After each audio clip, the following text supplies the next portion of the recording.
decided to showcase the to-do list app. Let's first take a look at how it works. Here, the main interface of the to-do list app. It's a simple and clean design with a logo at the top, followed by the title. Below you will see an input box where you can add new tasks and a button to add them to your list. I have implemented the following features. Let's see. You can add a new task by typing in the input box.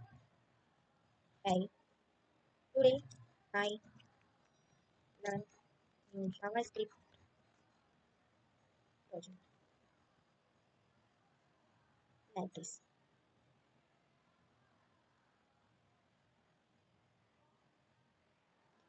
Each task you add is displayed as a new item in the list. The total task counter updates automatically to reflect the number of tasks in the list.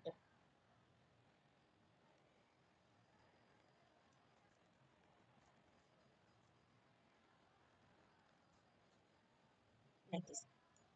Okay. When I completed this task, then I toggle it, and if I have done it, then I am deleted it. Okay. Now let's see our now let's dive into the code that makes this application works. I will be started by explaining the structure of the HTML file index.html. Header section contains the logo and title of the app. This is logo and heading. Second section for main. Main section includes the input field for in unordered list where tasks are dynamically rendered. In the footer, they are simply you notice this is only copyrighted. Now next style.css. This is heading for property for global. This is for body style. This is for logo container or input in output button. Heading task head button or active if created to be list. Styling this is for whole or application. This is for style. Next our JavaScript code.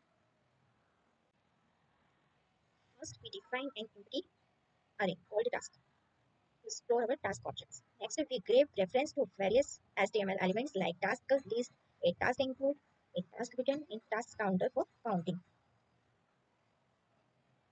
Function task object is a parameter. It creates a new li element and fill it HTML structure to display the task text checkbox and mark it is done or not or delete button.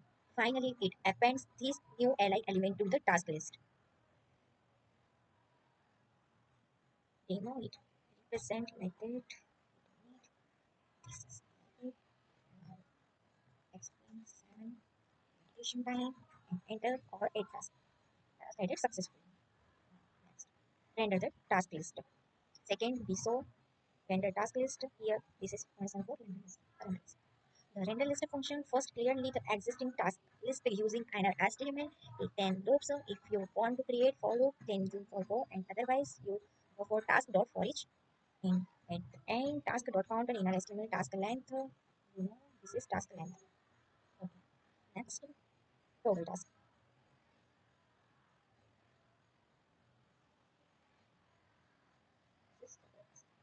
The toggle task function find the task with a given task ID. The toggle its done property. This function use filter to find matching task and then inverts is done value. After toggling, it calls render list, update the UI and show notification and return it. If not toggled, then could not toggle the task. Next, we saw delete task. How to delete it? This task we saw. The delete function remove the task with the specified task ID for the task array. It uses the filter method to return a new array that excluded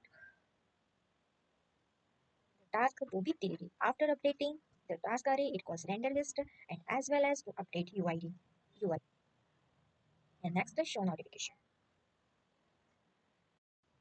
The a task function object to task array and then update the UI using render list. If the task is empty, it show an error notification.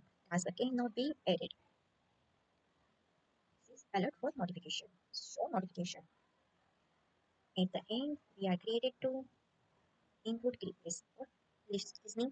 If I enter input or if I click on button on a task, this is for the target value.